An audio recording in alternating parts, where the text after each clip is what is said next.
புருஷன் வந்து எத்தனை லட்சம் சம்பாதிச்சாலும் கோடி சம்பாதிச்சாலும் நம்ம கையில காசு இருக்கணும் சார். நம்ம சம்பாதிக்கணும். சிம்பிளா ஒரு ஹவுஸ் ஒய்ஃபா தான் சார் நான் இருந்தேன். பெருசா எந்த கனவோ எதுவுமே கிடையாது. அப்பெல்லாம் வந்து ஆனா தேவைகள் வீட்டுல வந்து கொஞ்சம் குறைவுதான். பொருளாதாரம் ஒரு சம்பளம் பத்தலைங்கிறது தெரியும். இருந்தாலும் நம்ம சம்பாதிக்கணும், நம்ம ஃபேமிலியை ரன் பண்ணணும், நம்மளால எல்லாம் இது பண்ணணும் அப்படிங்கிற தாட்லாம் அப்ப வரல. ஒரு ஃப்ரெண்டோட போயிருந்தேன், கோச்சிங் சென்டருக்கு போயிருந்தேன்.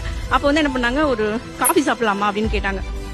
அப்ப வந்து என்னோட கழுத்துல வந்து வெறும் மஞ்சள் கயிறு தான் இருக்கும் சரிங்களா. அப்ப என்னோட அப்பியரன்ஸ் வந்து வேற மாதிரி இருக்கும்னு வச்சுக்கோங்களேன். ஆனா அது வந்து எனக்கு பெருசா தெரியல. அப்ப போகும்போது ஒரு ரிச்சான ஒரு ஹோட்டலுக்குள்ள போயிட்டோம். ஒரு காஃபி வந்து 18 ரூபாய் அப்படின்னு போட்டிருந்தது. அந்த அவங்க வந்து என்னோட ஃப்ரெண்டு. இப்போ அவங்க கேக்குறாங்க, எங்க 18 ரூபான்னு போட்டிருக்கு, நான் குடிச்சிருவேன், நீங்க குடிப்பீங்களா? அதாவது என்கிட்ட இருக்கு, அந்த அளவுக்கு நான் இல்லாம இல்ல. ஆனா என்னோட வெளி தோற்றம் வந்து அவங்களுக்கு எப்படி காமிச்சதுன்னு தெரியல. நான் குடிப்பேன், நீங்க குடிப்பீங்களா? அப்ப தோணுச்சுங்க சார். அதாவது புருஷன் வந்து எத்தனை லட்சம் சம்பாதிச்சாலும் கோடி சம்பாதிச்சாலும்